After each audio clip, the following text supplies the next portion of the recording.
GAN models, VAE models.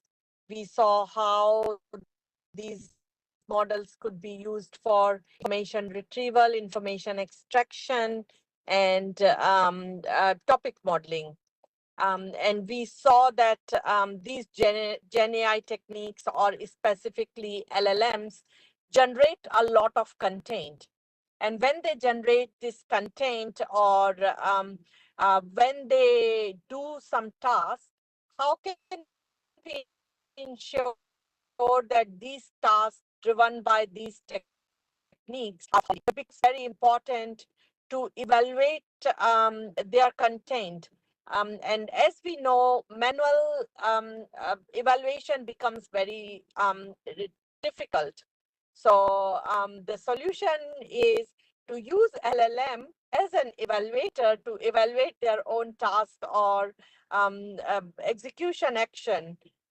So then it becomes important that we do this job correctly.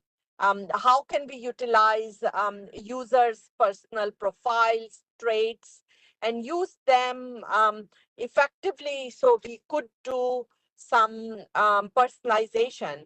So today's module is all about how we can use LLMs as evaluator. So this is my honor to introduce Stephen, who has been working in this emerging area from last few months and years. So without taking much of the time, I introduce you to Stephen Wu.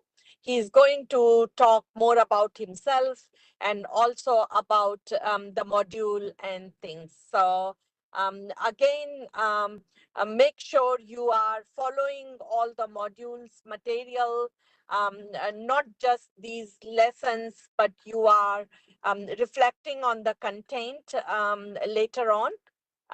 So thank you so much, and I pass it on to Stephen now. Thanks, Stephen. Thank you, Professor. Hi, if you cannot hear me, please type out so I can understand it, because I aware like my network is not very good right now. Okay, I'll start sharing my screen. Oh.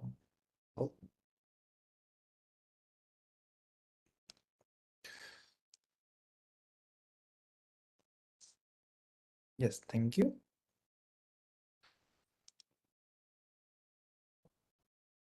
Oh, well, I have to log out again. Is there something wrong with my system, Professor? Yep, that's okay, Stephen. And as always, there would be some quiz questions to find out how you are going with the course, whether you are following some of the concepts or not, and to bring your attention to some important concepts. So I appreciate your activeness while the course. That gives us encouragement that you are liking the course and how can we further improve it or you can use it. So just bear with us with the technology. Let Stephen come again so he can share the content.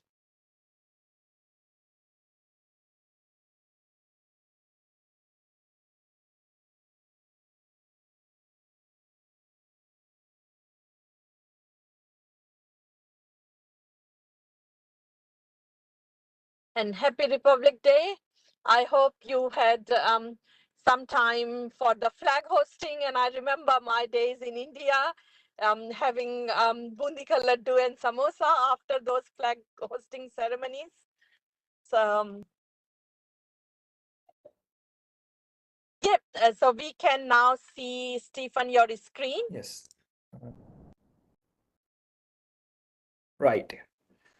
Yeah. So just a side note, like today is Republic Day in India, and in Australia, we also have Australian Day. So this is also kind of like Republic Day for Australia. They became from the English colony to Federation. Okay, yeah, it's all good, Stephen. Yes. Right. So, good morning or afternoon, everyone. My name is Steven, and today I'm going to present to you about the application of generative AI as an evaluators. As you know, like I'm from QT and I'm from the group of Advanced Data Science and Machine Learning. I am like doing PhD in QT under the supervisions of Professor Ricci. And my specialization is in recommender system, which means like I build like preference suggestions to the user based on their platforms and their software. And during my times working in PhD, I have the chance to work in a company named Telstra, which is like the biggest telecommunications in Australia. And in the time that I was working here, I have a chance to work on a lot of generative AI projects, and one of them is very emerging and crucial for the future of Gen AI capability. We call them to be content evaluations using large language models.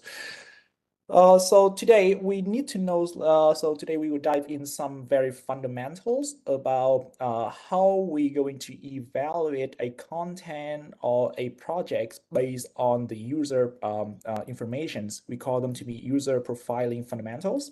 Then we will dive into the emergence of LLMs and how they apply normal LLMs as singular agents for evaluations. And finally, we will learn something is more advanced in the futures. We call them to be generative agents or generative LLMs, which mean like we create a framework of multiple agents trying to interact with each other to simulate the whole community of the large language models to replicate our society. So our main objective for today is to learn about the concept for user profilings.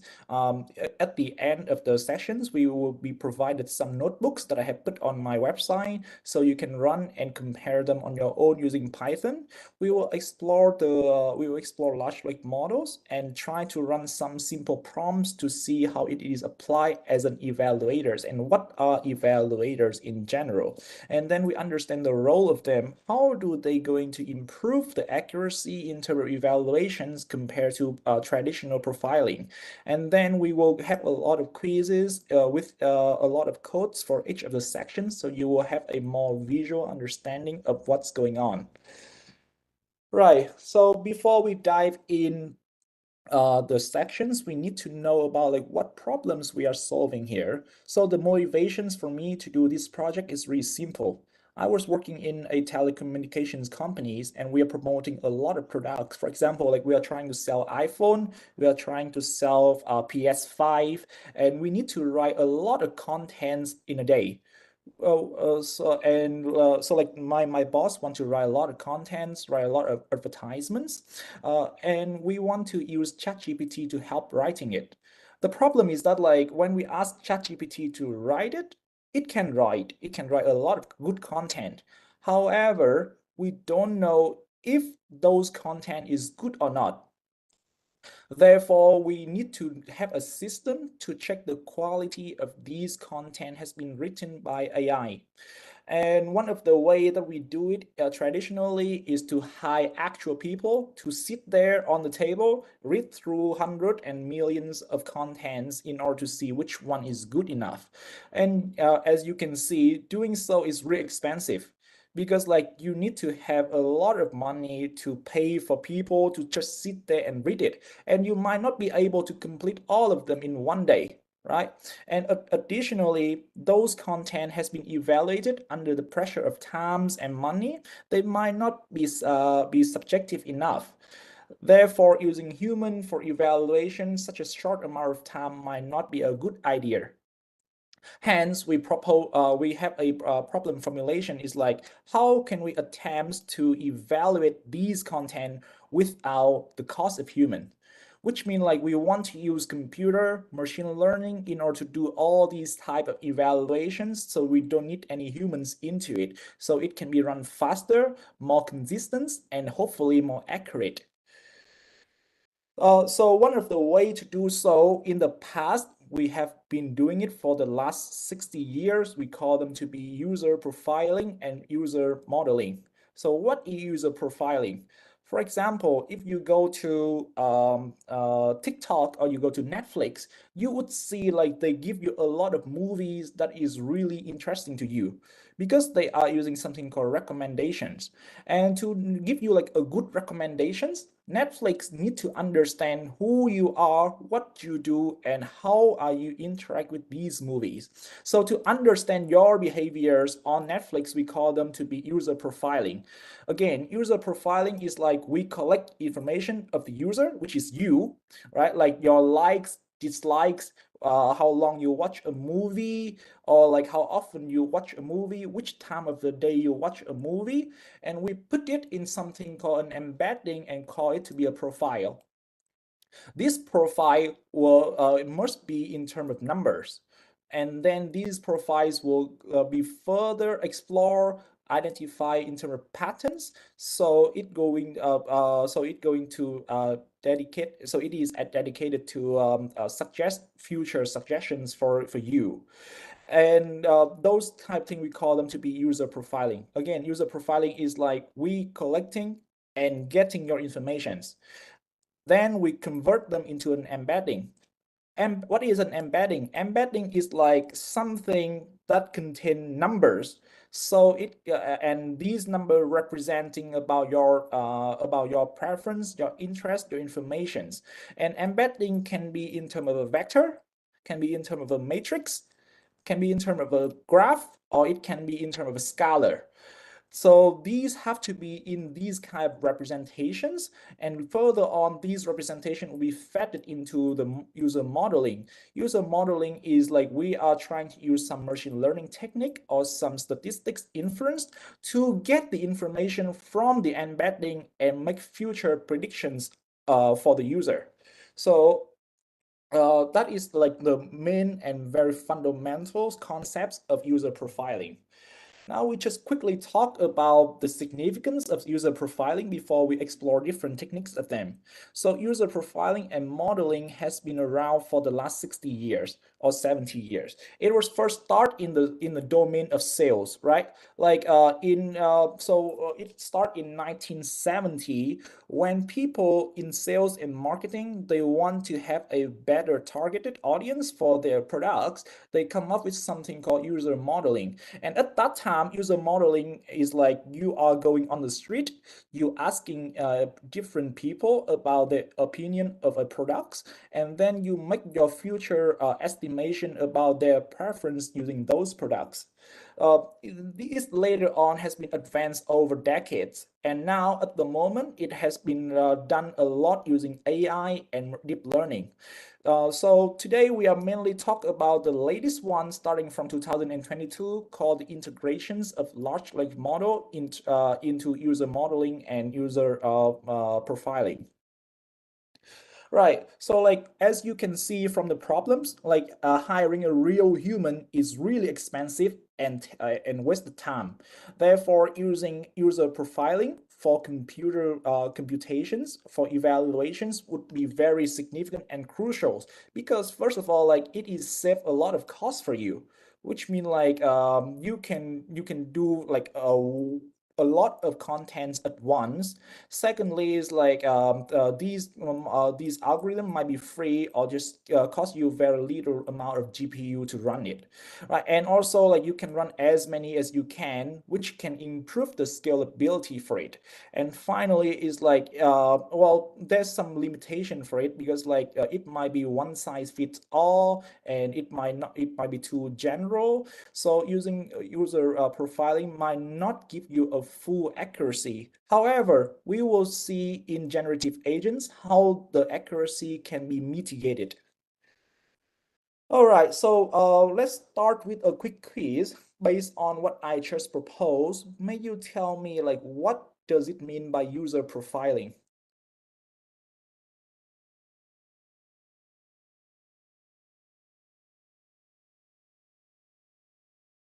B or A? Uh, okay.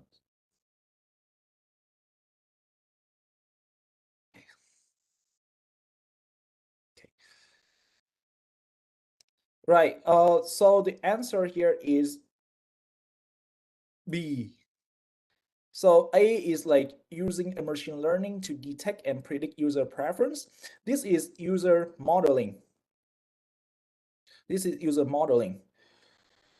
And B is like getting and embedding vectors. So like I said, the goal of user profiling is to create an embedding. This embedding can be in terms of a matrix, in terms of a graph, in terms of a tensor, or in terms of vectors. Therefore, the good answer for this one should be B. Okay, so we're moving on.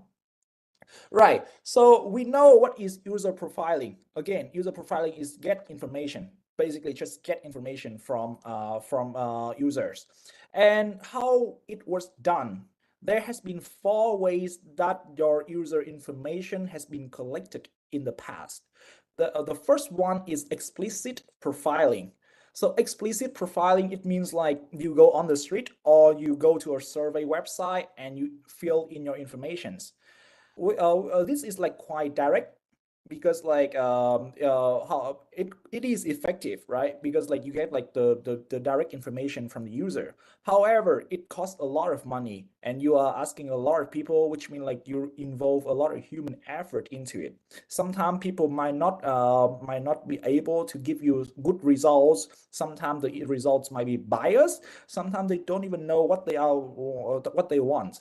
For example, like the limitation of explicit profile here is like if I ask you like do you what movies do you want to watch later tonight, right? It might be very hard for you to answer it, even though I ask you directly what movie you like to watch tonight, because like there are a lot of movies out there. You are in the information overload, therefore you cannot make your decisions about which movie you should watch.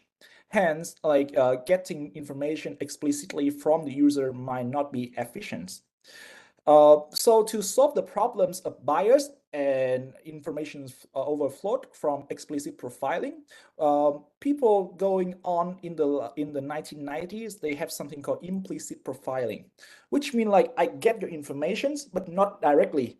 I get your information based on your activities on my platforms. For examples, like if you are still on Netflix, right? I see you watch a lot of comedy movies and then Bollywood movies. Then I would think, okay, this person might like Bollywoods and comedy movies. So in the future, I give you some good movie like Three Idiots or something like that. So you see, I don't directly ask you about your movie preference, but based on what you like in the past, based on your activities, I can infer what you will like in the futures. And we call that to be implicit profiling based on activities and behaviors on the platform. And then but like however like sometimes we don't have that many information, right? Sometimes like you just enter my website and I have no past information about you. I don't know what you watched in the past. So in that case we would have something called pseudo explicit profiling, which mean like sorry, the platform I'm referring is like Netflix. So like for example, we are watching Netflix. Okay, so it can be social media, it can be it can be TikTok, but like in this case we like just talk about Netflix, so you would not be distracted. Okay, so in the case like you don't have enough data or you don't have any information of the past interactions from the users, then you might need to get the data from somewhere else. For example, like you are Netflix again, right? And there's a new user coming. You have no information about this user. You don't know his age, his name. You don't know about what he has watched in the past. So what you can do here is like you identify his locations and then like try to get the data about people who in his locations watching. So you will base on that and then you will provide him some initial suggestions. That makes sense. So it is called pseudo explicit profiling, which means like you get information from somewhere else and apply on this instance. And finally, we call them to be hybrid profiling, which means like getting your information explicitly and implicitly. So a very good example here is still Netflix. So if you have like Netflix account and you see like when you first start creating your account, Netflix will ask you like, okay, what is your age? give me 5 movies you like, you click on 5 movies. So those type 2 tasks, it is called explicit methods, which means like they ask you directly what you like. So they will have like a fundamental understanding of your preference. And later on, the more you use the website on Netflix, the more they understand about you. And then they will give you new information. They will give you new suggestions based on what you watched in the past. And the beauty of user profiling here is like they understand you more than you know about yourself. Right, so these are 4 ways they collect the data. They collect about the user informations in the past. And explicit, pseudo-explicit, and hybrid profiling, it mostly deal with like surveys and direct questions. So there's nothing to be done with. The most of the time when we deal in terms of like computer science or machine learning, we are dealing with implicit profiling, which means like we are trying to get the information that can be achieved using computers. And how can we convert? How can we get the information from explicit profiling now? So there'll be like in total, based on my literature review, there has been about like 7 methods that can be done in terms of implicit profiling. However, to the scope of today's sessions, we only discussed about 3 of them. Okay, so the first one, which is like the most simple and popular one we have, we call them to be a term-based representations.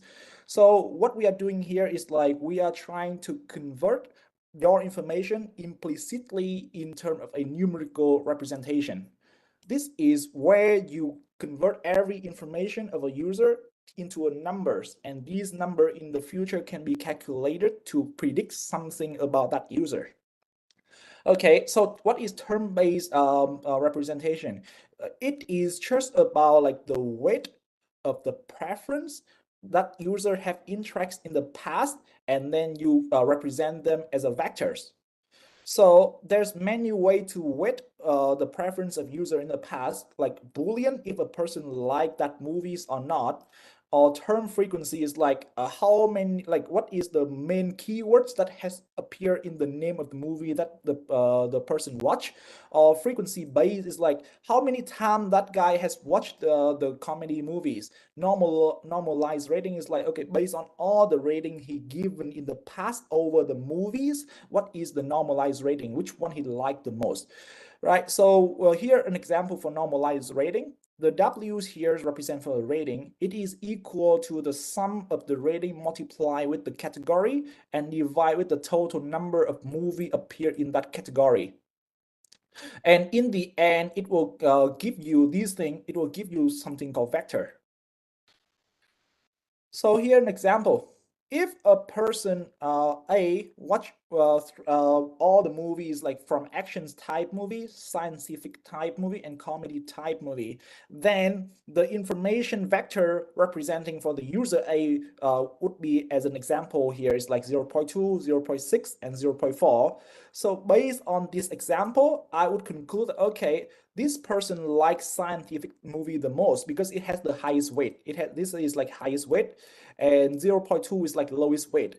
So if in the future I want to give him a movie, I would give him something like scientific movie, right? If I ran out of scientific movies on my Netflix, then I would give him comedy movies, and finally I would give him action movie if I ran out of everything. Does that make sense? So that is like the first way you can convert the user informations in terms of vectors. The second way we do it is like called concept-based representations. So what happened to the first one here is like it is very easy. It's just based on your based on the average rating, based on the frequency.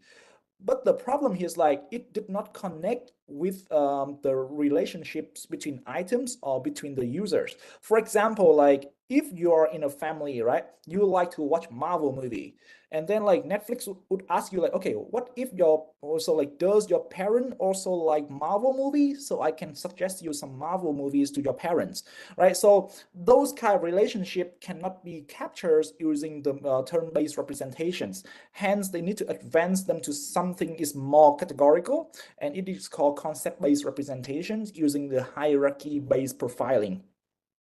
So if you see here, this is what we call hierarchy tree. And T represent for hierarchy. In each tree, you have the different nodes.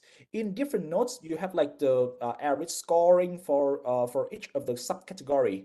So for example, here's like you are watching a movie, which is the main T.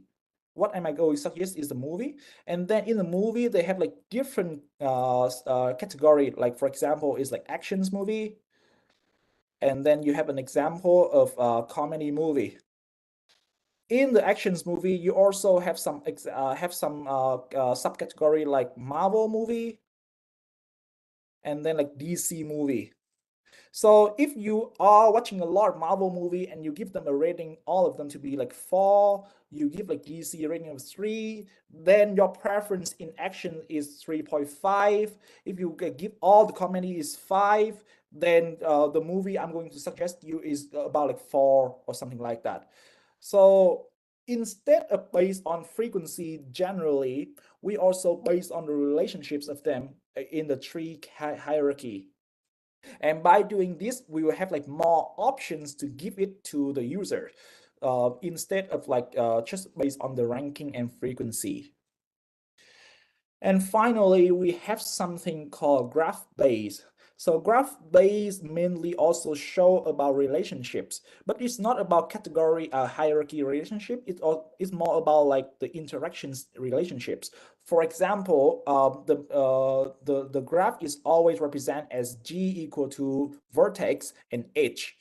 And all this one is connected by a random walks. So for example, of the graph is like first is the user A, he's watched a Marvel movie, and then he watched a DC movie. So the question is like what movie he was watch next.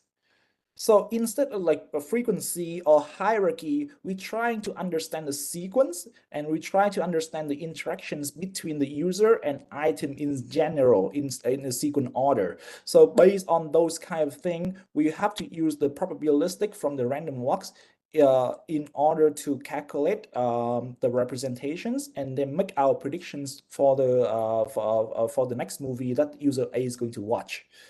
For people who don't have the yeah, I don't know about that. Yes, I don't know about like the material. Right. So in general, how user profiling has done in the past. So it always start with like some kind of data set. Either it is unstructured or structured. You have to convert them into structure. Structure means like you put them in Excel table, you put them in something that can be represented as rows and columns, and then you will use 3 type technique that I have just mentioned previously to call embedded. So we always embed them in terms of vectors of a graph or in terms of a matrix. Then we will, so like these now has been numerized, and these numerized numbers can be put into a machine learning models.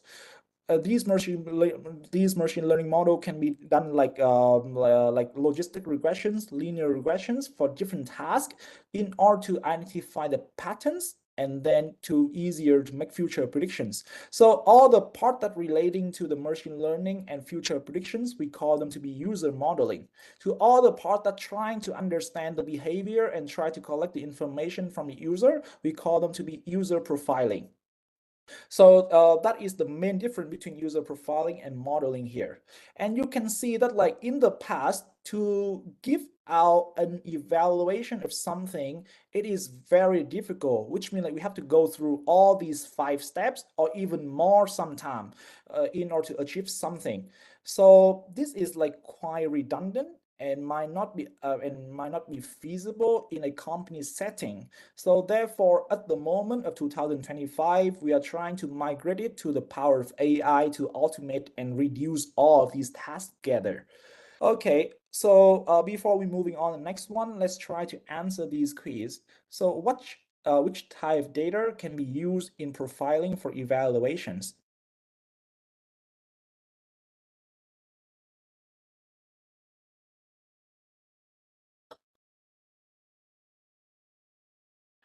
So A is subjective only. Um, B is quantitative, qualitative, and a mix of both. C is irrelevant historical, and D is fictional. Yes, the answer is B. So quantitative is unstructured. Qualitative is structured data. And as we mentioned before, we will start with unstructured data to convert them to structure and then put them into an embedding vectors. So the answer here is B. Right. So as you can see that like even though it is very easy to understand, however, there's a lot of limitations in the user profiling in the traditional method. Well, first of all, like they did not understand the context clearly, right? Because like if I ask you like what about the movie Home Alone, for example, then they don't have any context understanding about the movie Home Alone. They only know about like, okay, the Home Alone have two keyword, home and alone. That's it. They don't have any other information out of it. And also it can only be done with specific data types, right? Structure, unstructured. But in the future, we might have like other type data that cannot be done easily in the user profiling.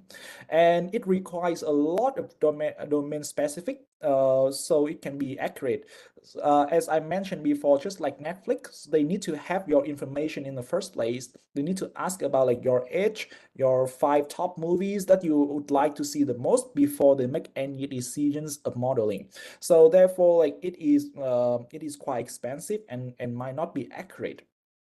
Also, most of the data has been done in user profiling. They are static, which means like they don't change over time, which means like the machines assume like if you like comedy movie, you will always like comedy movies, which is not true because sometimes I like comedy movies, but like in the nighttime, I might like some horror movies, and those things cannot be captured easily in the user profiling.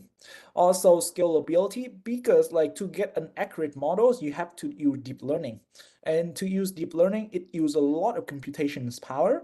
Therefore, like the scalability might not be efficient for a large data set. And finally, it's like we see to achieve like one evaluations, you have to go through 5 steps in total or even more. This is like too complicated, high complexity, and also like high uncertainty, because like you don't know which model to be used, which embedding to be used. So it just adding up the uncertainty here. Okay, so before we moving on, I have like a quick pen and paper calculations for you to calculate. So a person named Alex, he watched 4 movies before. He watched actions, he watched comedy, he watched a movie action romance, he watched a comedy romance, and these are the according rating. So my questions for you here is like, first of all, like, can you help me to build um, the profilings for him using a vector embedding of the normalized rating here? And then tell me like what should be the rating he might give when he watched the movie 5. So I'll give like 5 minutes if it is okay.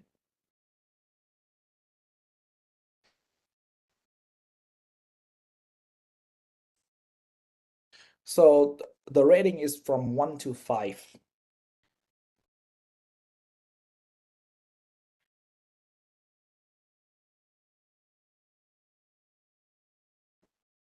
So the first question is like, can you create a vectors that represent about the interest of Alex over these three journals?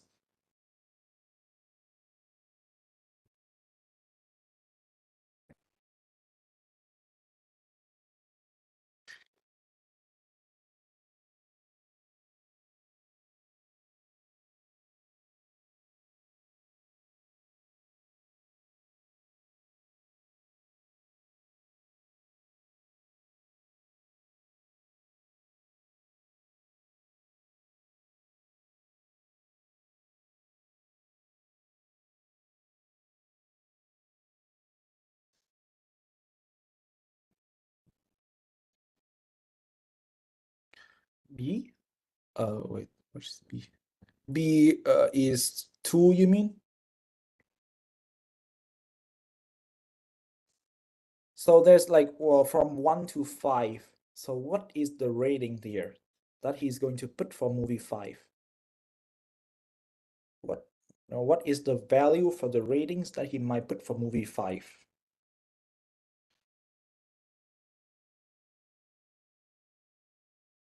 1, 4,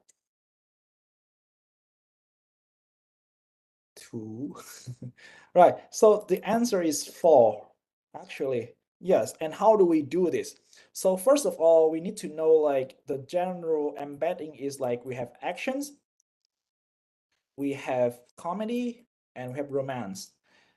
If a person watched that actions, we call them 1. If a person watched that comedy, we call is 1. Watch that romance is 1. Which means like if they watch all these 3 movies together, we have an embedding of 1, 1, 1, and multiply with the rating. That makes sense. So here in this case, movie 1, it only watch actions. So the vector is like 1, 0, 0. And then rating is 5. Comedy have only comedy, so it is like 0, 1, 0. Actions is easier. It has 1, 1, and 0. Comedy romance is 0, 1, 1. Am I correct? Yes. And then like actions movie is 1, 0, 1. Right? So we have convert the understanding of the movies in terms of vectors here. Now we need to use like normalized ratings to try to embed the ratings of the movie here. So what it do here is like, okay, for this one, so for the user, based on them, you can see that like, okay, there's 2 movies from 1 to 4, right? From 1 to 4. He has watched 2 movies that have the that have the actions movie. So we would do here is like the first component here is 5 multiplied by 1, then plus with 2 multiplied by 1 here, and then divided by 2. For the comedy, now we're done with the actions. Now we do the comedy. For the comedy, we do the same thing. He watched 2 movies that have comedy in it. First one is 3. He give it 3. So 3 multiplied by 1 plus 4 multiplied by 1. So 3 plus 4, and there's only 2 movies he have watched that include comedy, so we divide by 2. Finally, he has watched 2 movies about romance, which is like 2 and 4. So we have like 2 plus 4 and divided by 2 too. So we have here like 3.5, 3.5, and then 3. So this to answer the first questions from the vectors ACR I have here based on his rating and the formula for for normalized rating, I have converted it into these 3 numbers, as you can see. And then now I can use these 3 numbers to make predictions for his future's movie rating. So in the future, if he watch any movie about actions and comedy, then he will give out like the rating like 3.5, right, for the actions, and then like for the comedy is also 3.5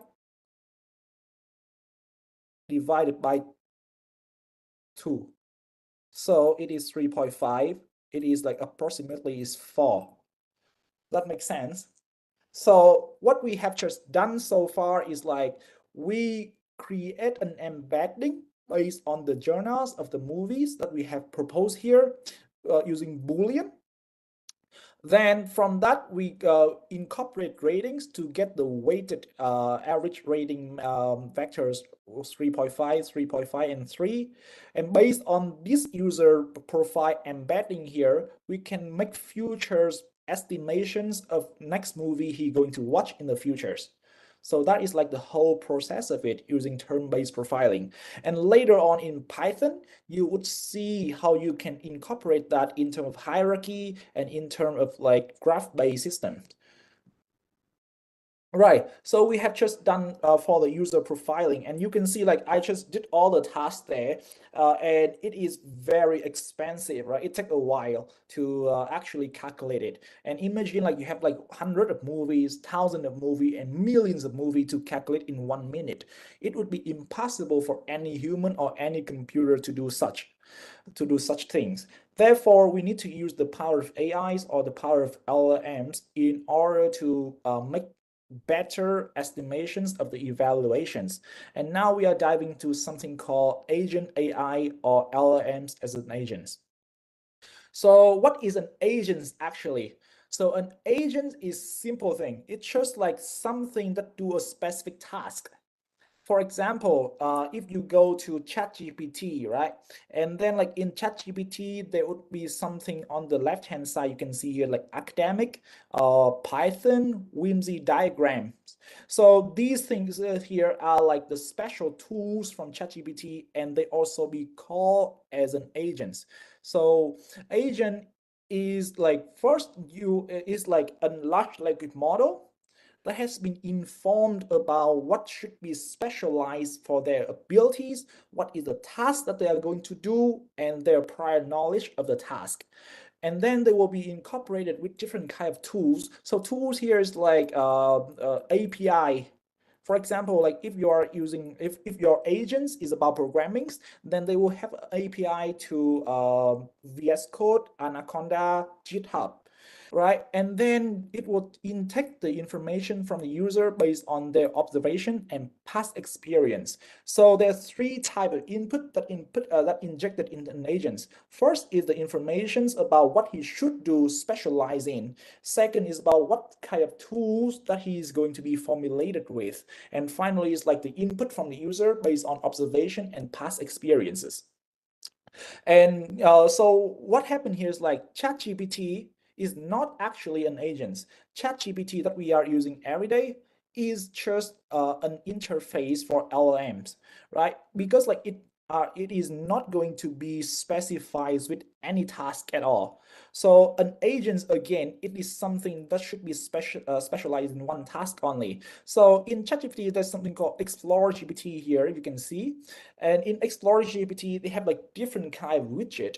Each of them is called tools, and you will click on each of them and use them. They are called agents. So I have here is like the Python tools here. If I click on Python, it only deal with things about Python. If I click on whimsy diagrams, it will generate me diagrams using the power of GPT. Like if you ask ChatGPT to write a diagram for you, in general from this interface, it might give you something that is not really good because it was not specialized in it. Therefore, it should be better to use the tool or to use the agents that is specialized on it. So the good thing about AI agent here is like it can connect to more API in different prompts. So it will so instead of like normal GPT that have a lot of information from pre-trained model, the agents have only specific domain knowledge only. So it saved the memory efficiency, and it also improved your times running the model with the good tokens embedding. Right. So how did like people before AI agents or before large like models, we see that like the way we talk and interact with computer is very simple. We use mouse and keyboard, which means like if I want to open a Word document, I will browse my mouse and then I'll click on that and then I close it. If I want to tell my computer to do something, I have to talk to it in terms of their language, which means I have to go to their compiler. I have to write down my code in C#, Java, Python, etc. in order to make it follow what I want it to do, right? So that is how we did it traditionally. And it was not really beginner friendly because like not many people can know how to code. My parents don't know how to use the mouse or the keyboard to open programs on the computer. It was not really feasible and efficient for old and young people who have no idea about technologies. But now, with the beauty of natural language and the large language models, we can do something more than just click and drop. Like now we can communicate with computers through many ways, visions way and even signal ways. So an example for it should be like on Mac devices, we have Siri. On Amazon, we have Alexa, which can receive your voice and follow the commands from your voice. Right. So it is easier because like if I just say like, hey Alexa, play a song for me. Hey Alexa, like show me some movie, something like that. You don't need to go to the computer and type in things. You just sit on your couch and talk to your computer very easily. And it saves time, natural, accessible, no programming knowledge required. So that is like the trend for the futures too. We want to build a society that don't require much of the coding knowledge to operate a system of the AI.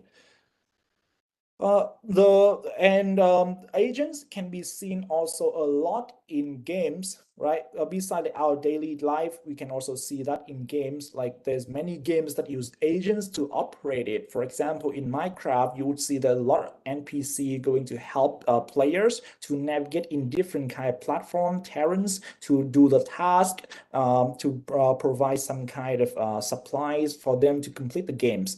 And these things, and which mean like the agents here is only specialized in the game area, right? It just help user only.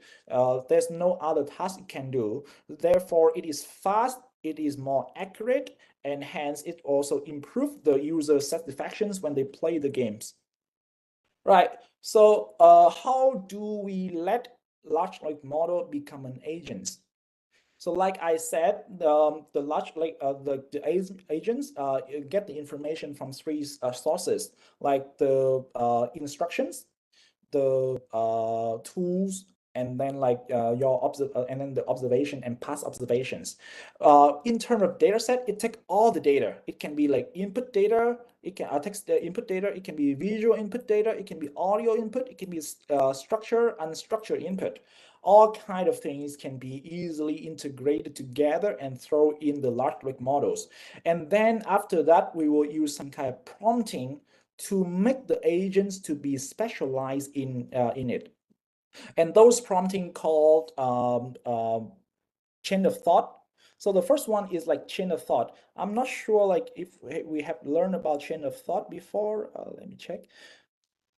Yeah, okay, so like I assume we haven't learned about chain of thought, so I'll explain it again. So chain of thought is like a way. So normally, if you want to ask ChatGPT something, you just type in ChatGPT, tell me this, tell me that, do me this, do me that. And the problem here is like most of the time it might give you some very generic or inaccurate or fabricated answers. And that would be the problem because you haven't using it right. So you have to use the right prompt for the task. And chain of thought is one way to do it. So again, chain of thought is like a technique that guide the large language model to do a task step by step. So you have to break down a task into multiple steps and then like explain each step into the large language models. So the first step always be is like what that large language model should be. For example, I go to ChatGPT, I would say like, you are a teacher. That's the first thing I input it. So I will navigate and positions my large language model into something. So it will have like an idea of their perspective. And then I will give them the second step to be called a task instruction, which means like I'll ask them like, okay, so you are a teacher, you are now going to teach a class of 1,000 students, and you are required to do the class planning. So you see, that's the first step. That's like the step-by-step explanations for the ChatGPT in order to become an agent of teaching. And chain of thought has become very popular in the field of large language model because like it has been shown that using this kind of prompting techniques increase the accuracy by a lot. And you would see it later in your experiment with it using Python. Right. However, like this one still have some limitations because like sometimes the task might be very hard to explain, hard to break down to. So using chain of thought would not be that feasible. Therefore, they would use something else called few shot learning. So few shot learning is similar to chain of thought, which means like you provide guidelines. You don't provide them step by steps. You like give out a very general guideline. You just say, like, okay, you are now a teacher and you're going to teach a class of 1,000 students, right? And but like in addition to the guideline, it is going to be more accurate in terms of like providing examples. So in this case here is like we going to give them guideline and then we give them two example. For example, I give them two lectures and I ask them to do something the same. So we call it to be few shot learning. Few shot learning means like it follow the guideline and based on the examples to create something that something accordingly. And few shot learning is also good. However, it is tokens expensive, which means like you require a lot of tokens to run it, and it sometimes might not be that well. So you will experience it later when you see in Python technique notebook. Right. So let's go to the quiz. What is the main goal or the main functions of an AI agents? Like why they invent the AI agents?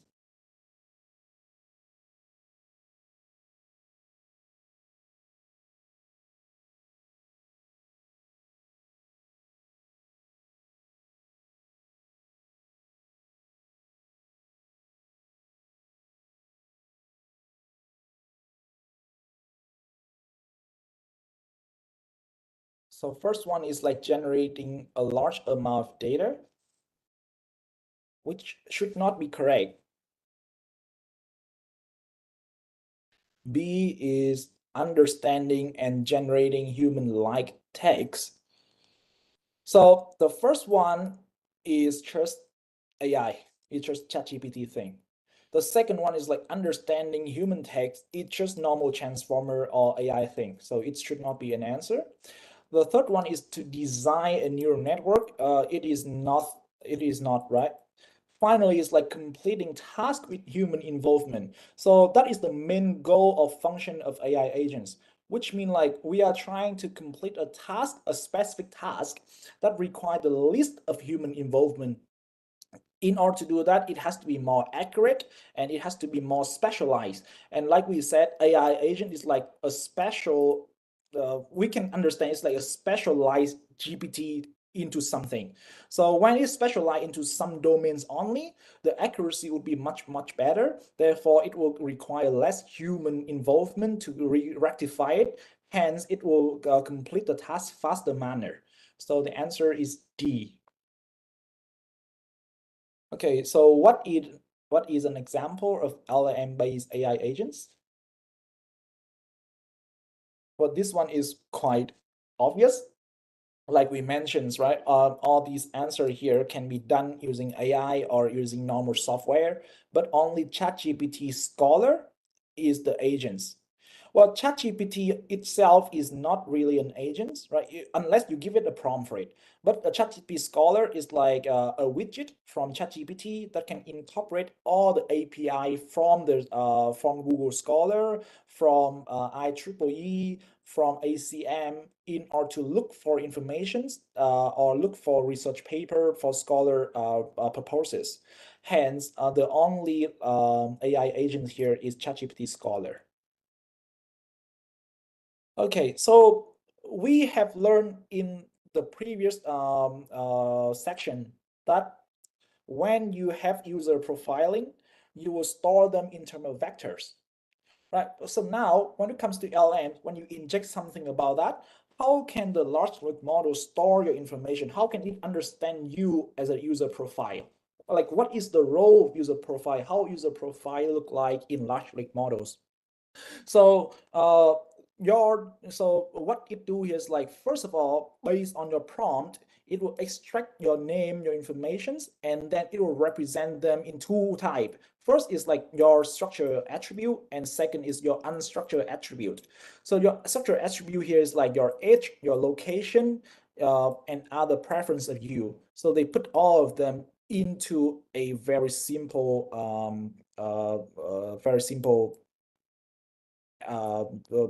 vector, sorry.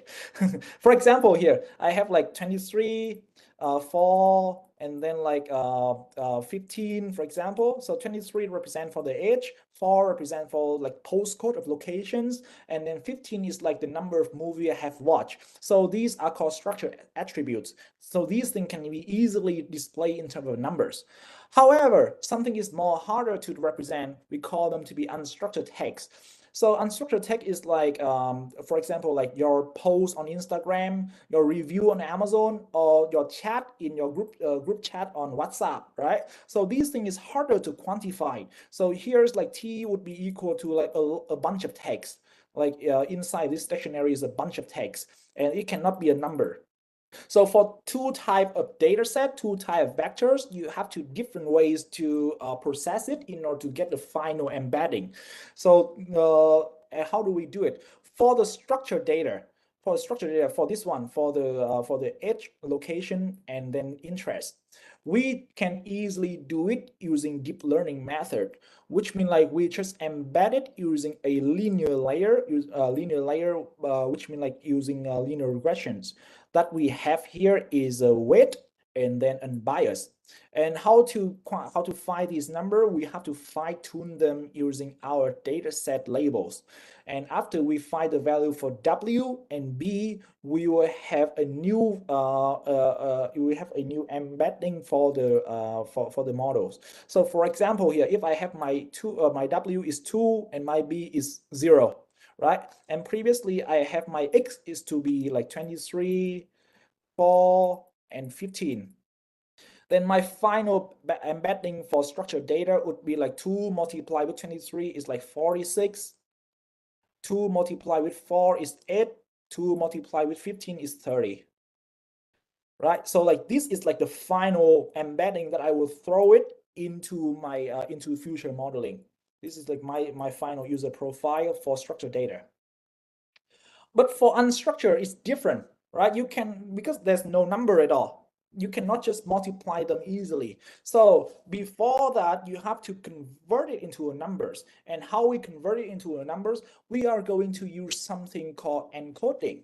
Encoding that we have learned with Deepak on week 3 or week 2, it is like we're going to use some transformer called BERT. So BERT is like understanding the behavior, understanding the text, and then like understanding the contextual information around that text to provide the final weight of each keyword or each sentences. So the final goal is to get a vector. H here just represent for a vector or a matrix. So this one is an output of different weights from the term, from the sentences that coming out from BERT. And next one, we will go into throw it into a pooling or attention mechanisms. So pooling is to summarize the key features from the neural embeddings. So pooling, we have like max pooling, mean pooling, and average, max pooling, mean pooling, and average pooling. And finally, you have something called attention. Attentions means like we are paying more attention to a certain keyword in a sentence than the other. Then we will only extract that kind of weight and throw it into our final embedding, right? So again, to transform the structured data, we use like linear layer. To transform the unstructured data, we will use BERT, and then we use pooling or attention mechanism to extract the final layer. So we have like two embedding here. One is structured embedding and one is unstructured embedding. And to combine them, we will use another linear layer here. And this time, our trainable variables is just is like combination matrix of structured and unstructured data. And again, based on the data we need to find the value for W and B.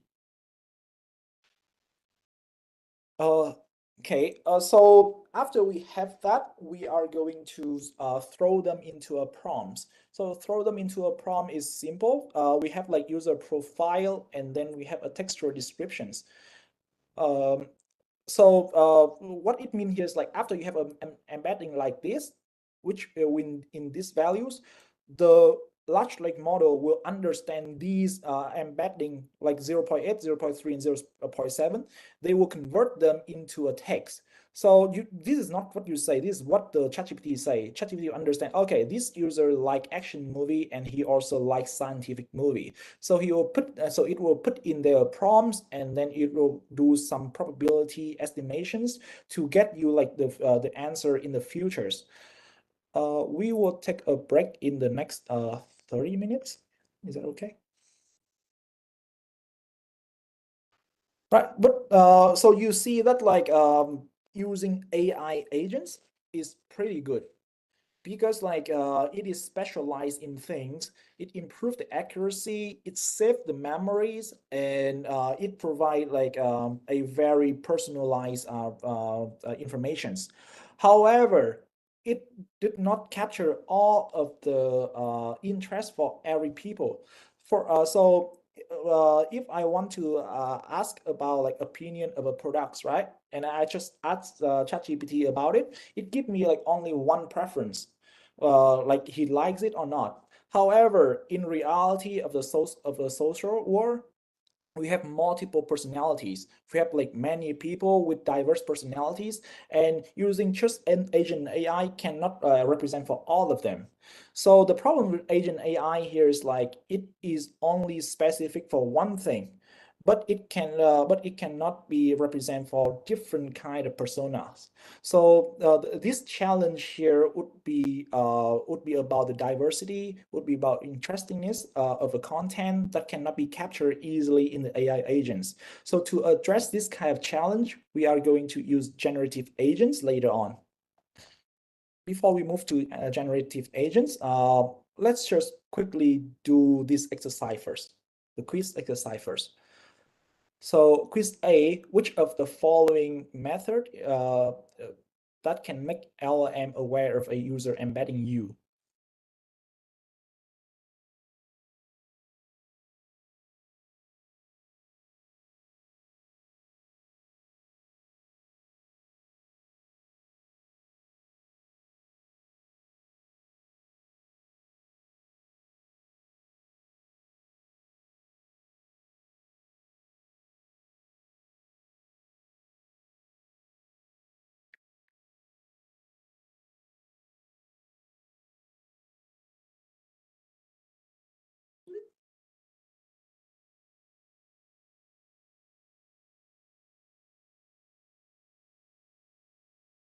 A, directly ask a simple method.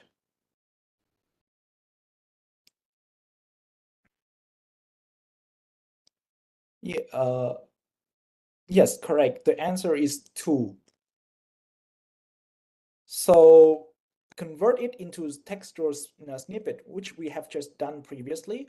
So we will be after we have user profile in terms of vectors, the large language model will understand them in terms of textual conversions like this. So the answer for questions A is 2. What about 3? How can you create a single user profile vectors if you have both structured embedding and unstructured embedding? So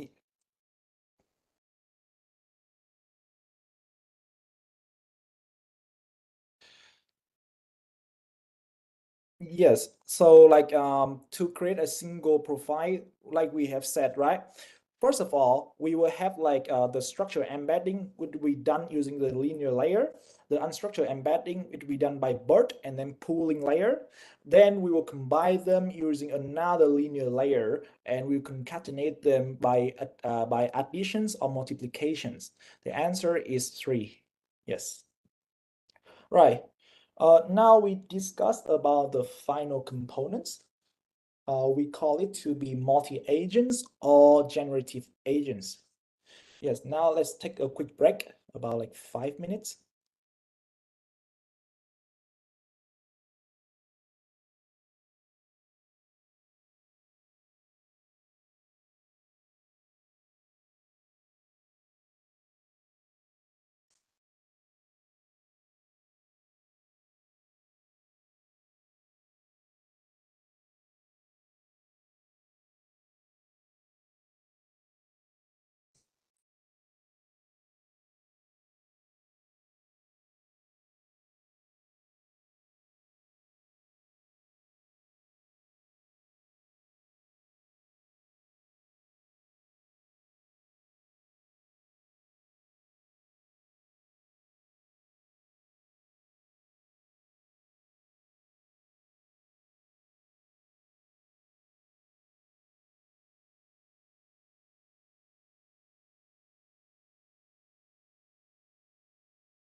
Hi, let's resume the session so we can follow our schedule.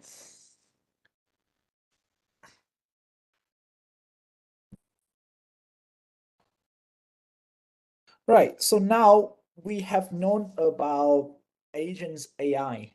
So agent AI again is like specialized ChatGPT. Think about it is in a very simple way, it's like specialized ChatGPT to do a specific task. However, the problem with it is like it has only one, it only represent for one people, for one person. So when it comes to some kind of evaluations that require multiple opinions, it might be very not applicable. Therefore, we need to dive in something that can represent for a diverse personalities, and we call them to be generative agents. So, generative agents, think about it this way, is like you are trying to create everyone's. So, for example, a case study here is like you want to know if you and a girl can date or not. Like if you guys date, would it be happen or not? So you cannot just date her easily, right? One way is like you have to simulate that situations.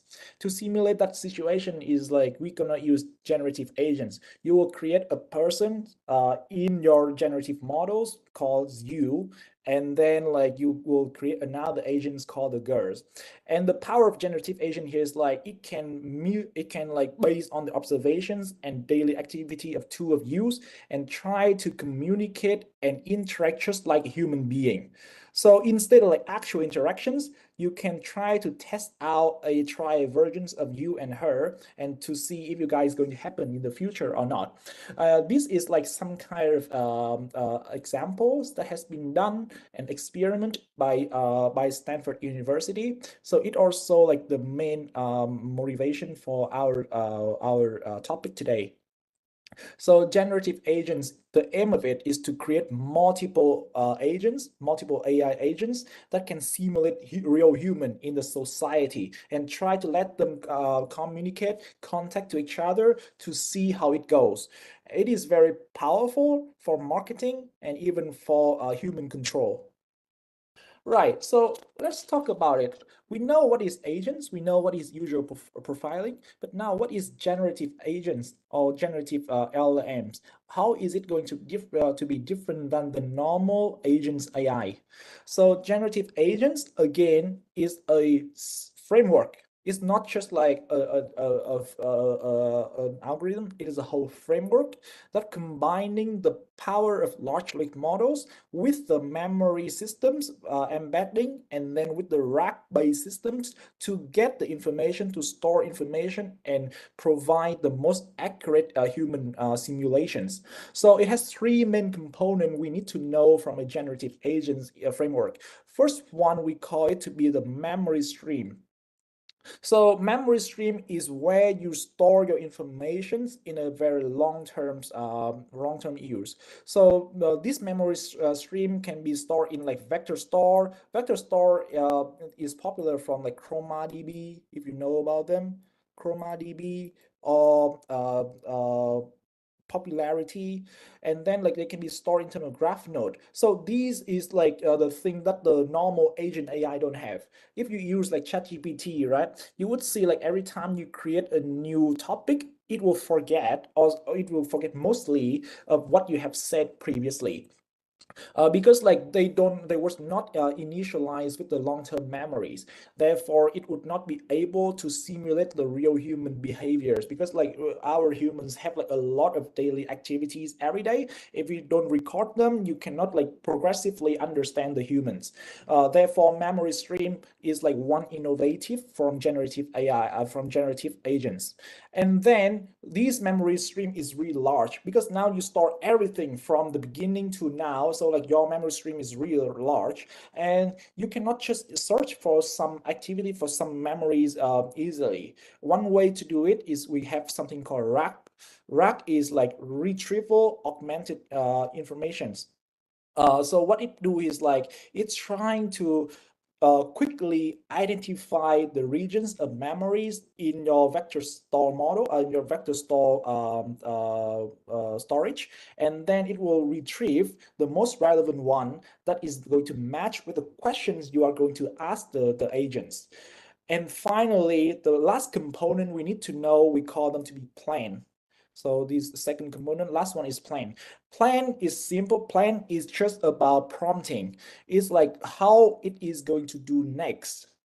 So again, generative agents is a framework. It has three main components. First is like taking the input and store them in the vector store or the graph node. Second is like we use the RAG-based models in order to retrieve and infer the information from the memories that is relevant to the input. Finally, based on the input, it will plan out with different kind of promptings so it can perform and act just like a normal humans, right? So that is like the main framework for it. Now, a quick questions for you. What is the goal of using generative agents?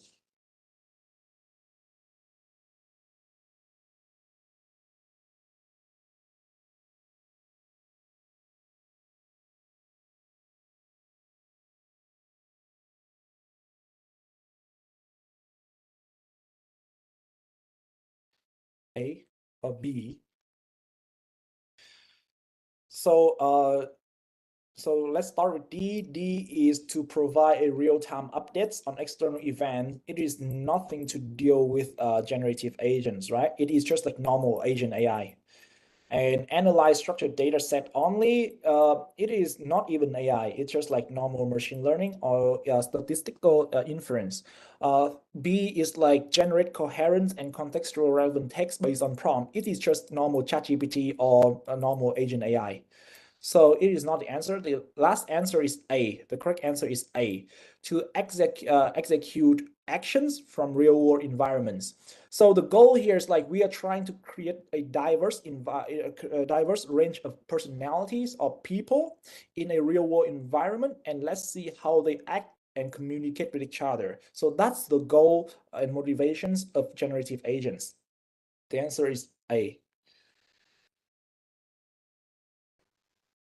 Okay, so when we compare generative agents to traditional agents, the first thing we need to be aware of is like the power of memory. So generative agent is stored long term. Meanwhile, normal agent LMs that you use on ChatGPT is only stored on the short terms. So therefore, like ChatGPT agents might not be able to comprehend your very long time ago behaviors, and it often forget information you injected for them on the last few days. So this is not efficient.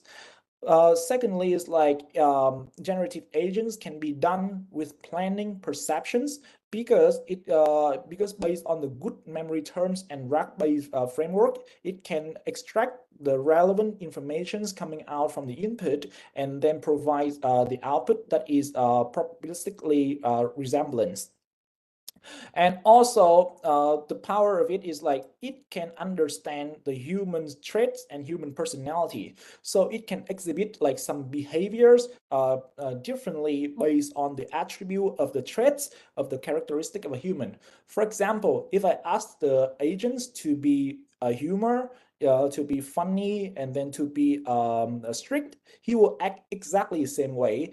Yeah, I create like two agents. For example, one is humor, one is strict. Two of them will behave like in different way, and then we're gonna see like how a strict and humor people are going to interact with each other. So that's the beauty of generative agents.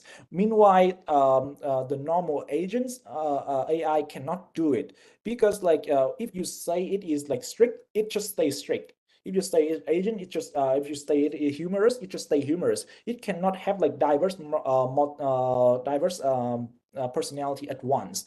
Therefore, when it comes to like the social experiment that involve like human opinions, it might not be very efficient. right? And the goal of them is also different. We only use generative agents when we are doing some large-scale surveying that we don't want to have a lot of humans to be done with.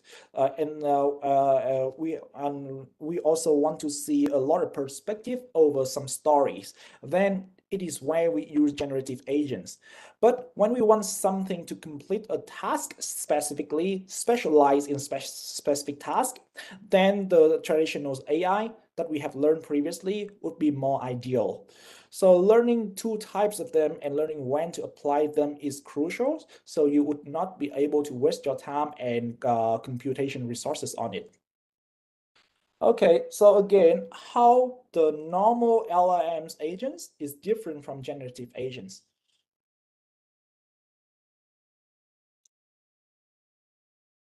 How are they different? D?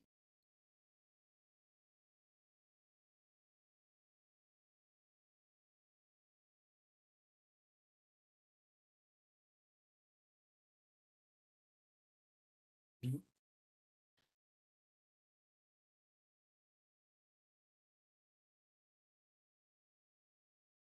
So first of all, like D is incorrect. This one is incorrect because like agent LLMs can deal with a lot of things, not just static, right? It can deal with dynamics. That is why we are using agent AI compared to normal user profiling.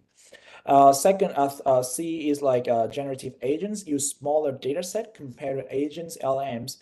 This one is not true. They use the same amount of data set, not to mention generative agents might use more than that. So C is incorrect. Okay, this is tricky, A and B. B is like agent LLMs designed to interact with tools, environment, external API to complete a task, which is true. Meanwhile, generative agents primarily produce text.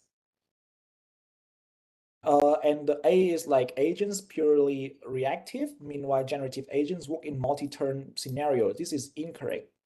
So the answer is B. So here's the thing. Generative agents only deal and provide opinions, right? It will not give you any, like if you ask them to write code for you, it will not do it, right? The goal of generative agent is to simulate humans' behaviors and interactions.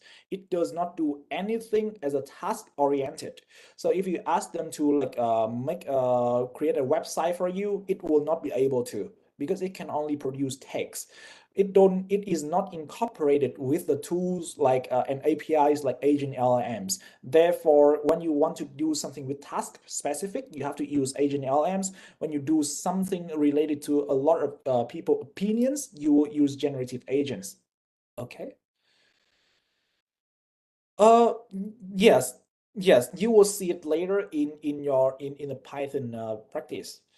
So generative agents, it's just like conversations. Generative agent is just doing conversations, or like walking here, walking there. That's it. It don't do anything relating to coding or designing, like some very high professional jobs. Right. So this is like one use case of generative agents you might see. No, yes, it does not automate any task. Like the goal of it is to simulate humans behaviors. Yeah, so like it will not do any task for you. So that's why like we have to be aware of when to use what. Right. So like the use case here is like I want to plan out my vacations, right? And I will use generative agents to help me to do it. So generative agents will first like try to mimic your behaviors. Yes, so the real advantage of using generative agent is that like generative agent is not just one agent. No, it's like multiple agents with different personalities. So for example, like I have a new iPhone coming out, right? And I want to sell it, but I don't want to go to the market and ask everyone on the street if you like this phone or not, right? That would be a lot of money to be spent on surveys. So what I do here is like I will create a profiles of multiple people, and then I will run generative agents, and then I'll ask them, okay, ask each of those agents like, how do you feel about this iPhone? So I expected like the answer from the agents would be the same with the answer from that human. Does that make sense? So generative agent is like you trying to put a real people, a real human into a machines. You try to create a versions, like try to create a cybernetic versions of a human into a machines. So if I know about the personality of Einstein, I will throw it into my generative agents and ask it to be Einstein's, and then I will try to talk to it just like I'm talking to Einstein's. That makes sense. So the goal of generative agents is to mimic a humans, and we only use it when we want to get like dialogues, conversations, and opinions coming out from it. But to do a task, right, like to do like coding, designing, we will not use any generative agents. So well, the topic of today is about evaluations, which mean like it require human opinions over something, over some story, some content. So we might need a lot of personalities to complete with this task. Okay, so here's the thing. We want to plan out a vacations using generative agents, and generative agent here is like going to mimic you, right? You will ask it to like have your all of your previous like what you did this morning. You go and take a coffee. You walk to the bathroom. You clean the house.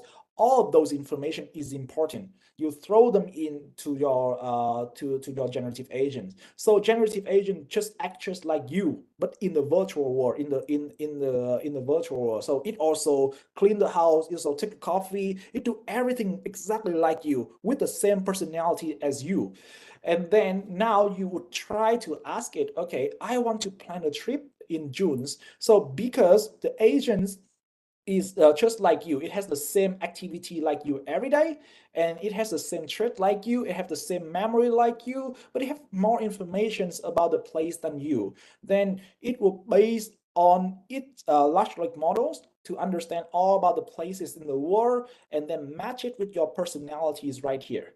So that's the beauty of it. And then it will suggest to you like possible destination. It will break it to tasks that you to follow, and then it will update it based on your own preferences. So the goal of generative agent here is like it saves times. It saves a lot of time and money. Like we don't need a real human anymore. We replace them with a virtual assistants that can replicate the real human activities with the expectation that like, okay, that virtual assistant would be the same like the real human if he acts in the real life. Okay. So get back to the problem we start with in the first place. Our problem first time is like I am working in a company, and my company want to write a lot of content, millions content in a day. And because these content are generated by ChatGPT, so I don't know which content is good, which content is bad, which content is good for promotions, right? And to do so, we have to quality checking it. To quality checking it, in the past, we will hire a lot of people, sit on the table and read each of these articles.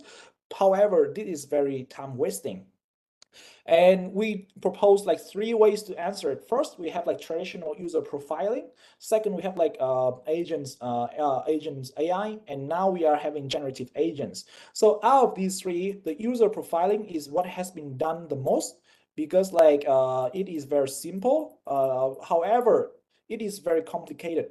Like we said it, you have to like transform from unstructured to structure. You have to embed them into a vector. You have to run a machine learning model on it, and then you have to evaluate your model. Those five steps is really really complicated and have a high complexity and uncertainty.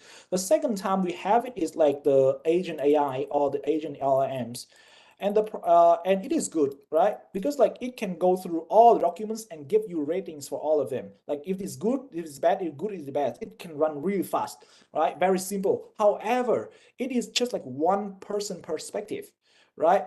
Or like when you are doing something that is not quantifiable, having only one opinion might be risky because like not everyone is the same, and the agent AI don't have multiple personality, and you don't expect them to react just like a human. So therefore, agent AI, even though it is good and specialized, but it might not be feasible to read contents for like audience checking.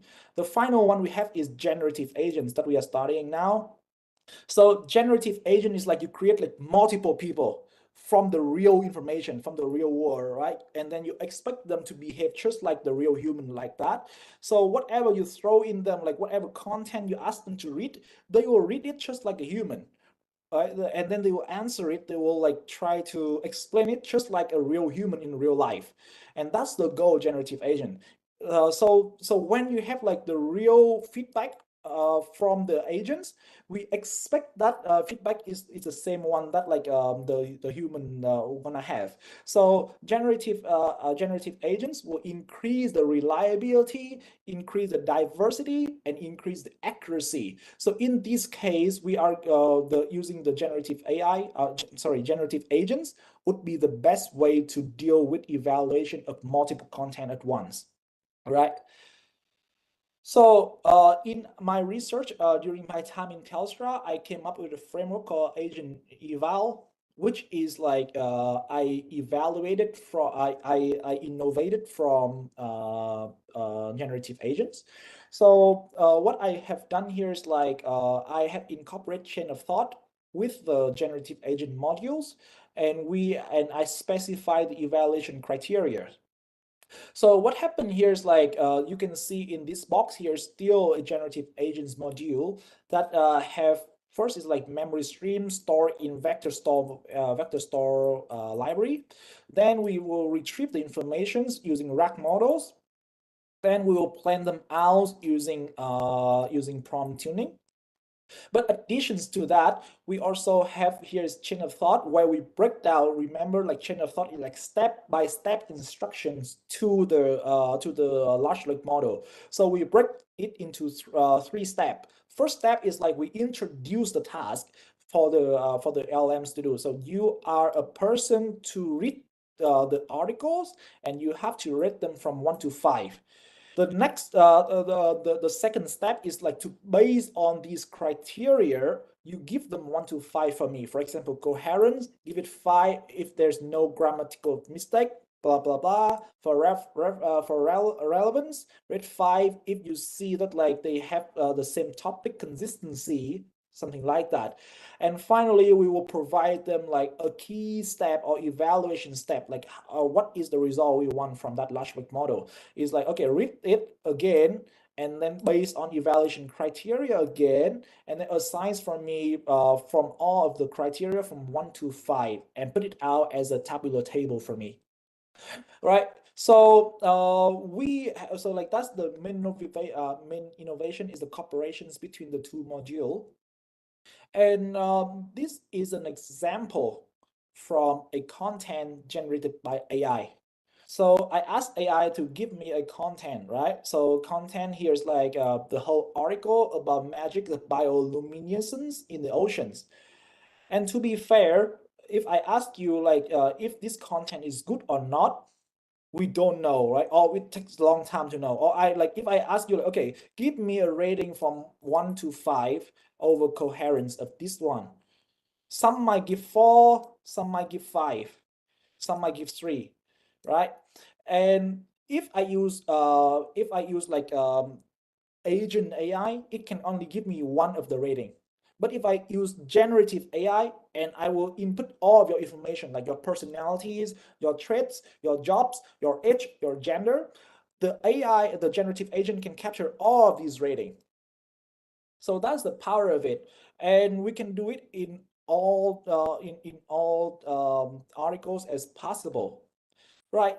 So if we don't use AI or any machine learning, we give it out to like people to read it. Actually, it will take a lot of time because like this thing is hard to read. Like these kind of content is really hard to read because like it has a lot of like scientific terminologies, or it has no storyline, or it has no goal of writing. Hence, we don't know, or it take a lot of times to actually evaluate this content. So when we look into it, we need also know like what does it make an article to be a good article. Then we have to have a clear standard of a good content or a clear criteria. Okay, if a content is 5-star rating on coherent, then it should be well written. It should have like good quotations. Should have like good quotes, something like that. So you have to define the criteria specifically, so the generative agents will follow it and understand the jobs. And then you will have to base on your own experiences, because to give out an opinion of something, it is always very subjective. Like like every people have different opinions. So using normal user profiling or using agent AI would not suffice. So hence we have to use generative agents in order to simulate all the experiences of everyone's perspective. And finally, like using generative agents, or to be a good evaluator, you need to do all of them in a large scale. So generative agents that we have proposed in agent eval can complete all of these three. Right. So so like before agent evals, there has been like many other ways to evaluate it using large language models. However, like most of them don't have a clear criteria of what to look for, like what is a good influency, what is a good interestingness, what is a fairness of the content, what is the relevant contents. So in agent evals, we define them correctly and closely. Also, we are also like we in generative agents, we are able to assign personalities, right? Because like large language model in general have no ability to mimic humans. So by assigning personalities to each bot, we can try to replicate real human on a virtual data set. Okay, so let's try to answer this quiz. I think coherent we use different metrics. Yes, exactly. Yes, like there's different way to measure coherence, and that is why it is difficult to quantify a text.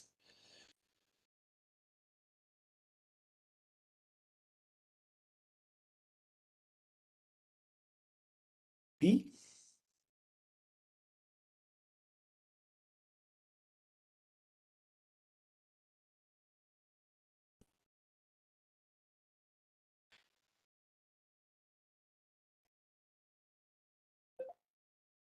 Yes, sorry, I have to. Okay, right. So yes, the answer is B. The goal of agent eval is to evaluate contents or opinions using different simulated people. So what we do is like I will give the generative agents multiple personalities from multiple peoples, and you'll accept that. It will create different people for me, and then based on different people, what is their rating to one specific newspaper? And then I accumulating all the ratings to understand the whole society opinions on one content. Okay, second questions. What is not a key component of agent eval? What is not a key component?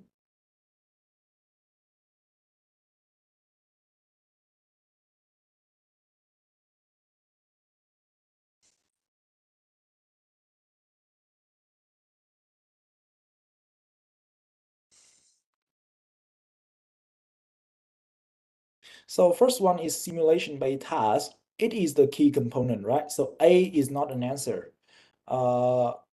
B is like direct measurements of a task success, which means like I want you to directly measures for me if this one can be done or not. C is debugging low-level architecture. So I don't think like we said, agents eval, which is a part of like generative agents, it has nothing to do with technical programming or technical architecture designing. Therefore, it cannot do any debugging, right? But agent eval can help with like decisions making. So C would be the answer here. Okay, so how do I evaluate agent evals compared to other state-of-the-art model? So first of all, I use two type of large language model, ChatGPT 4.0 or Llama 3.1 with a temperature of 0.8, 80%.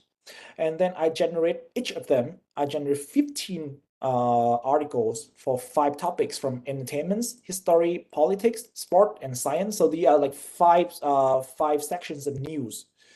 and each of them will have 3 from 2 models. Secondly, is like so I put this thing all of 30 articles here to the agent eval.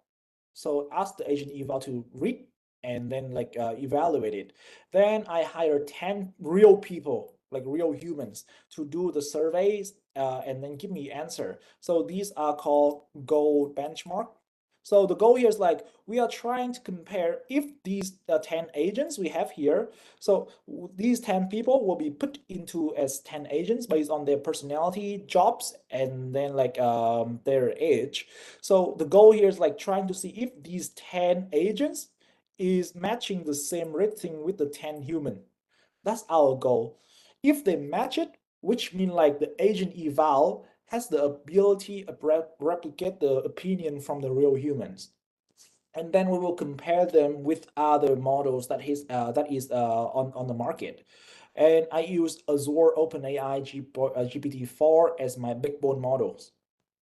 Right, so these are some examples I throw into I give it into my human participant to read. So I give them something like this to read, and then I give them the criteria here, I give them some ratings here, and I ask them to give out the rating from 1 to 5 from each of the aspect and provide comments if they can. Right, so that is how I collect their informations. Then now I will create him.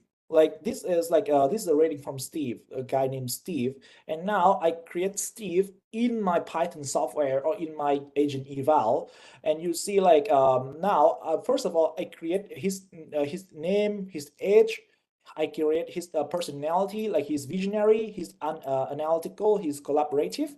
Then I also create his daily activity by asking him directly, right? So I asked Tiff, what do you do today? He's told me like, okay, yes, today, first thing I do is like I review the product development roadmap.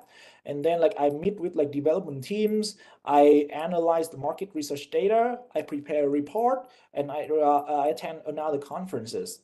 So the red color text here representing for like the actual behavior or actual routines that Steve have done today. And the black one here is like the observations or the inference from large language model. So what here is like, okay, large language model think that like, okay, Steve should ensure that development aligns with the sales strategies and customer centric approaches. So what does it mean here is like the large language models can infer what Steve is doing and what he should do in the futures. Oh, so which means like it has the critical thinking here based on the activity or based on the real behaviors of our humans.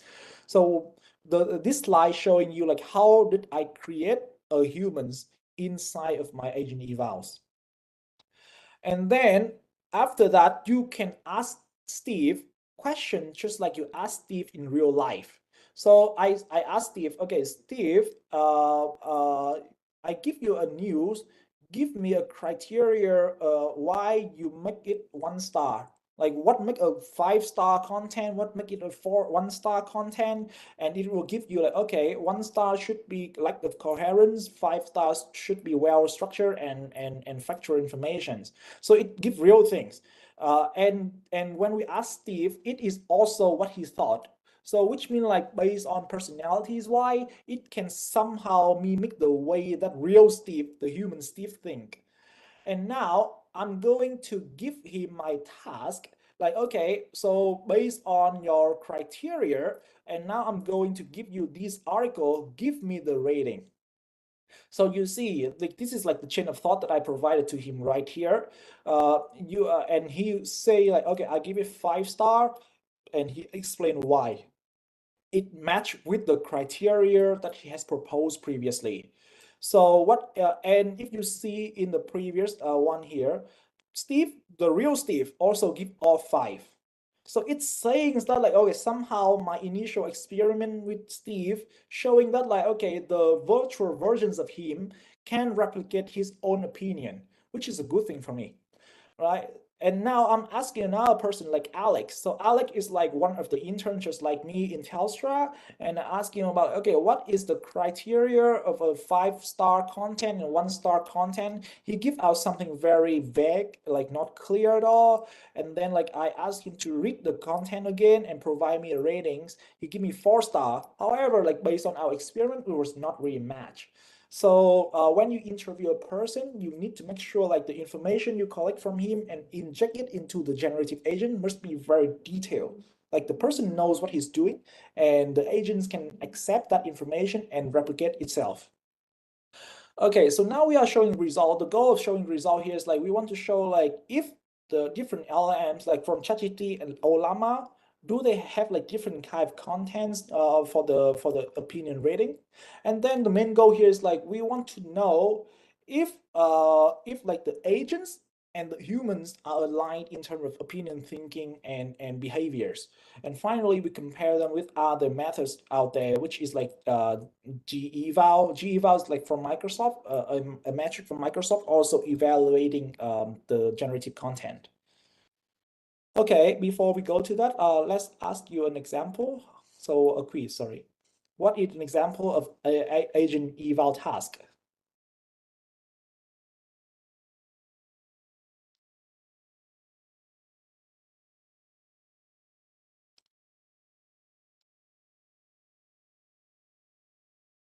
C or B?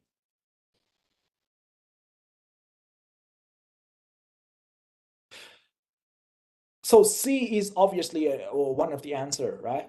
Because like you can see the response in different scenario. If you ask Steve, what do you do if you work in another company? He will respond me something from the generative agents. C, so B is correct. Uh, C is like analyze agent adaptability in changing environment. Same with B. This question is like C, B, and C actually is same. To see like the response in different scenario. So B and C both correct. So A is like evaluate AI agents' ability to solve a maze, which is also correct. If I give Steve the virtual one, a maze to solve, he can also give me a result. So D is the answer. So what it means by agent eval is like it can do all the tasks like a humans, as a human, right? Not like a machine. Machine is like agent AI. It's like agentic AI that we learn in the second phase. So when we do something like a machine to do coding, to do designing, we use agent AI. But to mimic human, to do everything that a human can, we're gonna use generative AI, generative agents, which is like agent eval in this case. Right, so the answer is D. Right, so let's look at the result quickly. You can see here's like the content quality coming out from two models. One here is like the Olama. This so like the blue one is GPT, and the yellow one is Olama. This is like two star chart. Here you see is like the rating average by the agents and the rating average by the human. How do we understand this chart? So for example, here, let's just look at the blue color. If I just look at the blue color represent for GPT, I would see that like, okay, most of my agents give 4 rating on fairness over 15 documents, over 15 news. They give about like 4.8 in terms of clarity for ChatGPT contents. They give about like 2.8 interestingness for ChatGPT content. They give about like 4 point something over relevance for ChatGPT content, and give about like 4.9 for coherence in ChatGPT content. And that we do the same with the Olama. So what do we see and analyze here is that like, okay, between Olama and ChatGPT, it seems to me like ChatGPT provide content is more fair, which means like it might advocate more to gender equality, to politics issues, to raise systems better. Meanwhile, Olama is not fair enough. However, it is more interesting if you see like the blue, the yellow color is higher, represent that like Olama is more interesting. In the other two aspects like clarity, relevance, and coherence, they are the same thing. So there's not much different in the two for generating contents. And now we look at human. Well, the human should have the same thing, right? Like GPT seems to be more fair, and it to seem to be like quite less interesting. So what we can see here is that, okay, both human and agents, they have same kind of perspective here. They both think that like GPT is more fair than Olama, which is a good indicator of how aligned these two are going to be, right? And then we want to see like if those content, so when we create 30 articles, we have like five for politics, five for entertainment, five for sport, five for scientific, five for history. And we want to see like, okay, in different type of contents, does it affect on the human's alignment? So what we see here is like, oh, okay, most of my agents and humans, so this score is called Cohen's kappa, which mean like the mutual agreements of ratings between humans and virtual agents on a singular rating. So what it sees is like, okay, both human and agents they have different opinions on politics. So like maybe humans like it more, or maybe agents like it more. Therefore, like the kappa score is really low. Agents and humans have also low score on sport types, which mean like when they read a sport article, agents might like more than human, or human might like it more than agents. So that's the thing. Like content impact a lot on the human alignment with the agent eval. However, on entertainment, scientific, and history, you see like very high mutual agreement score here, which mean like both human and agents, they really like, or they have the same kind of opinions over news on in entertainment, scientific, and history. So the conclusion from this chart here is like, if I provide stories or news in entertainment, scientific, and history, I'll be confident that like another version of me in the virtual world would have the same opinion like me. Right. So when we do when we hire 10 people to do the surveys, Olama allow. Yes, they actually, well, based on my Llama, yeah, they are the same. Like Olam, yeah, they are the same actually. So like Olama is the name of the model that you can download and use them locally. Yes.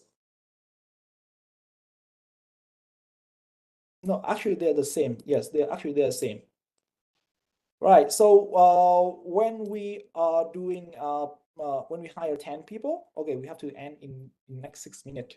Okay, when we hire people, we ask them to fill in this form, and you see in this form we ask them to fill in the age, personality, their level of experience, and jobs. And we want to see like if this personality can be emulated in the agents or not. So here are the results. There's a lot of numbers. I just summarize it, which mean here is like based on agents and human, we can see some mutual agreements in their personality and their kind of jobs. So which mean like the jobs can if like they have if like the job is like the one that can tell the most in terms of the opinion between human and agents. Yeah. So the job is the most significant one when you need to input in your modeling, right? So if you want to build a person avatar in your virtual world, you need to ask their jobs. And about their personality, it is tricky because like there are different type of personality here, and most of them are not really well aligned. So there's a lot of room for improvement in this case that you can dive into the research on it. Right. Well, when we compare it with humans, we can see like on four of the criteria for evaluating coherence, relevance, interestingness, and clarity. Human and agents, they have very similar opinions on these four criteria. However, about fairness, they have different views, and this is explainable because like fairness is something very abstract and hard to quantify at the moment, even us as a human.